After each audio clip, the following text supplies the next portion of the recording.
Welcome to அம்சாஸ் kitchen. அஸ்ஸலாமு அலைக்கும். அப்படித்தான் இருக்கும். ஆமாங்க, இந்த 2026ஓட Ramzan pre preparation video very எக்ஸைட்மெண்ட்டாக சூப்பராக இருக்கும். கண்டிப்பாக வீடியோ ஃபுல்லாக பாருங்கள். உங்களுக்கு தேவையான பிடிச்சமான நிறையா டிப்ஸ் இதில் சொல்லியிருக்கேன். என்ன பிடிச்சிருக்கு அப்படிங்கிறத வீடியோவில் கமெண்ட் பண்ணுங்கள். நோன்பு ஆரம்பித்தாலே நம்ம வீடு சுத்தம் பண்ணுற வேலை தான் முதல்ல பார்ப்போம். ஸோ அதை தாங்க நாங்களும் ஸ்டார்ட் பண்ணியிருந்தோம். வீட்டில் உள்ள கதவு, ஜன்னல், கண்ணாடி எல்லாமே நாங்கள் 2 வீக்ஸ் ஒன்ஸ் தொடச்சிடுவோம். ஸோ அதே மாதிரியே நாங்கள் நோம்புக்கு முன்னாடியும் தொடச்சாச்சுங்க. ஸோ இந்த கண்ணாடி எல்லாமே நாங்கள் அழகாக நீட்டாக தொடச்சிடுவோம், ஜன்னல்லேருந்து எல்லாமே. ஸோ நம்ம ஒரு 2 வீக்ஸ் தொடக்க தேவையில்லை. அதுக்கப்புறம் நம்ம 27 அந்த டைமில் நம்ம தொடச்சிக்கலாம். ஸோ க்ளீனாக எல்லாத்தையுமே தொடச்சாச்சுங்க. இது வந்து சாம்பிராணி போடுறதுங்க. ஆமாம், சவுதியிலேருந்து வாங்கிட்டு வந்திருந்தாங்க. ஸோ வந்து இது சூப்பராக இருக்குங்க யூஸ் பண்ணுறதுக்கு. இது ப்ளக் பாயிண்ட்லாம் கொடுத்துருக்காங்க. நம்ம இது மேலே சாம்பிராணி அந்த புகை போட்டுட்டு பவுட்ரு மாதிரி ஒன்று இருக்குது. ஸோ அதை போட்டுட்டு ஆன் பண்ணால் வீடியோ மணக்குங்க. நெக்ஸ்ட்டு வீட்டில் நம்ம துடைக்க வேண்டிய முக்கியமான பொருளுங்க. ஆமாம், ஃப்ரிட்ஜு தாங்க. அன்றைக்கி நாங்கள் துடைச்சிருந்தேன். Weekly once துடைச்சிருவோம். நோம்பு டயத்தில் தான் நம்ம க்ளீனிங் வேலை ஜாஸ்தியாக பார்க்குற மாதிரி இருக்கும். ஏன்னா நோம்பு வச்சுட்டு நம்மளால் பண்ண முடியாது. ஸோ அன்றைக்கி நீட்டாக எல்லா பொருளையும் எடுத்துகிட்டு, டபுள் டோர்னால் கொஞ்சம் லேட்டாக இருந்துச்சு. ஸோ நாங்கள் தொடச்சிட்டோங்க. குழந்தைங்க இருக்க வீட்டில் சொல்ல வேணால் அடிக்கடி அழுக்காகும் ஃப்ரிட்ஜு.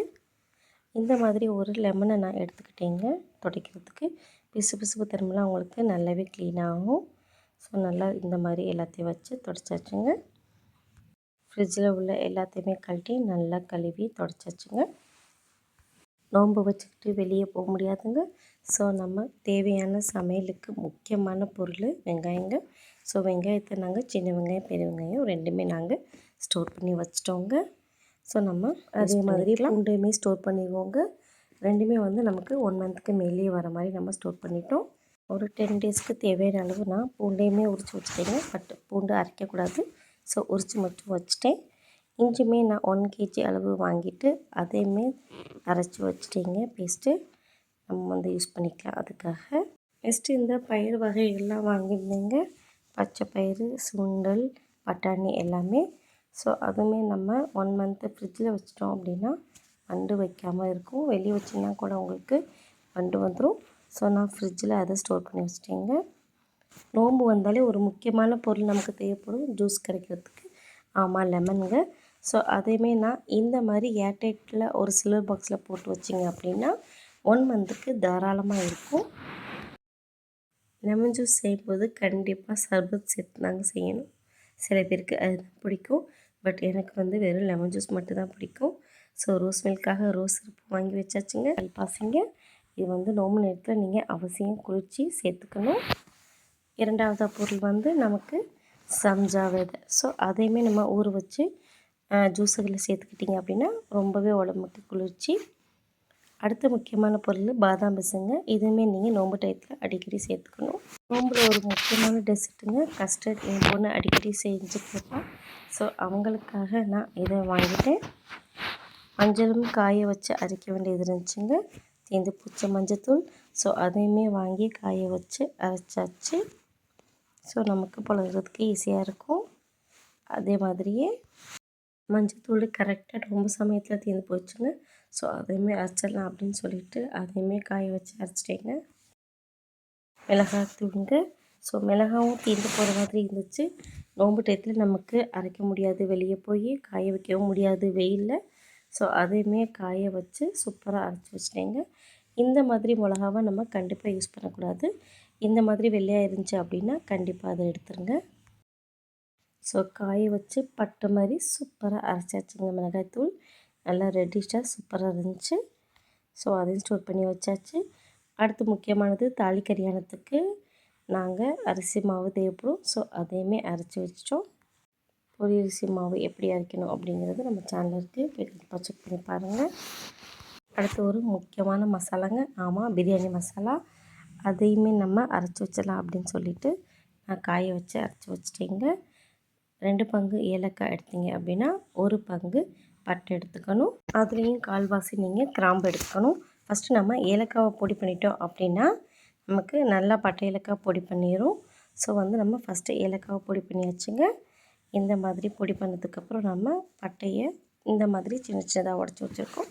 ஸோ அதையும் நம்ம சேர்த்துட்டு ஒரு ஃபைன் பவுடரை அரைச்சிக்கலாங்க. நோம்பு டயத்தில் நம்ம கண்டிப்பாக நான்வெஜ் தான் நிறையா புழங்குவோம். ஸோ அதுக்காகவே நம்ம சூப்பரான ஒரு மசாலா ரெடி பண்ணியாச்சுங்க. நெக்ஸ்ட்டு நம்ம பெப்பர் மட்டன்லாம் செய்யணும். ஸோ அதுக்காக என் குழந்தைங்களுக்கு ரொம்ப பிடிச்சது அந்த டிஷ் தாங்க. ஸோ அதுக்காக சீரகம், மிளகு, சோம்பு 3யும் நான் அரைச்சி வச்சுருக்கேன். அதையும் நம்ம செஞ்சிடலாம். நெக்ஸ்ட்டு ஒரு முக்கியமான மசாலாங்க. ஆமாங்க, புளியோதரை மிக்ஸ் தான் நான் அன்றைக்கி ரெடி பண்ணியிருந்தேன். ஸோ கடலைப்பருப்பு, உளுந்தம்பருப்பு, சீரகம், மிளகு, வெந்தயம், கடுகு, கொஞ்சமாக கருப்பு எள்ளு, முக்கியமான பொருள் மல்லி. ஸோ எல்லாத்தையுமே சூப்பராக அழகாக வறுத்துட்டு நம்ம புளியோதரை ப்ரீமிக்ஸ் தான் ரெடி பண்ணி வைக்க போகிறோம். ஸோ நீங்கள் சக டயத்தில் உங்களுக்கு புளிசோறு சாப்பிட்டீங்க அப்படின்னா உங்களுக்கு செம்மையாக இருக்குங்க. ஸோ அதையும் செஞ்சு வச்சாச்சு. நோன்பு டயத்தில் கண்டிப்பாக வடை பஜ்ஜி சாப்பிடுவோங்க. அதுக்காக தேவையான எண்ணெய் பாக்கெட்டு வாங்கி வச்சுட்டேன்.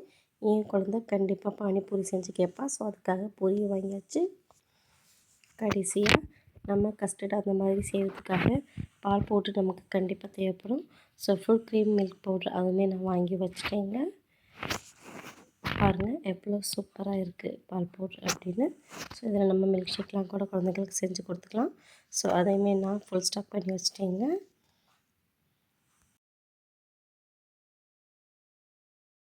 கடைசியாக நம்ம பார்க்க போகிறது பஜ்ஜி போண்டா ப்ரீமிக்ஸுங்க. இது நமக்கு நோன்பு டயத்தில் கண்டிப்பாக தேவைப்படும். ஸோ 1½ கப் அளவு நீங்கள் கடல மாவு எடுத்தீங்க அப்படின்னா அதில் பாதி 1 கப் அளவு நீங்கள் அரிசி மாவு எடுத்துக்கோங்க. 2 ஸ்பூன் அளவு நீங்கள் மிளகாத்தூள் சேர்த்துட்டு பெருங்காயத்தூள் அதையுமே சேர்த்துட்டு நல்லா கலந்து வச்சுக்கிட்டீங்க உப்பு சேர்த்து அப்படின்னா உங்களுக்கு ப்ரீமிக்ஸ் ரெடி ஆயிரும். இந்த வீடியோ உங்களுக்கு கண்டிப்பாக பிடிச்சிருக்குன்னு நினைக்கிறேன். இந்த நோன்பை நீங்கள் நல்லபடியாக கொண்டாடுங்க. நம்மளால் ரொம்ப நல்லா சிறப்பாக வச்சுட்டு நிறைய தான தர்மங்களும் செய்யுங்க. ஸோ குரான் அதிகமாக ஓதுங்க. நஃபிலான தொழுகைகளை ஜாஸ்தி தொழுங்க. இந்த வீடியோ உங்களுக்கு கண்டிப்பாக பிடிச்சிருக்குன்னு நினைக்கிறேன். மறக்காமல் இந்த ப்ரீ ப்ரிப்பரேஷனில் உங்களுக்கு என்ன பிடிச்சிச்சின்னு கமெண்ட் பண்ணுங்கள். தேங்க்யூ.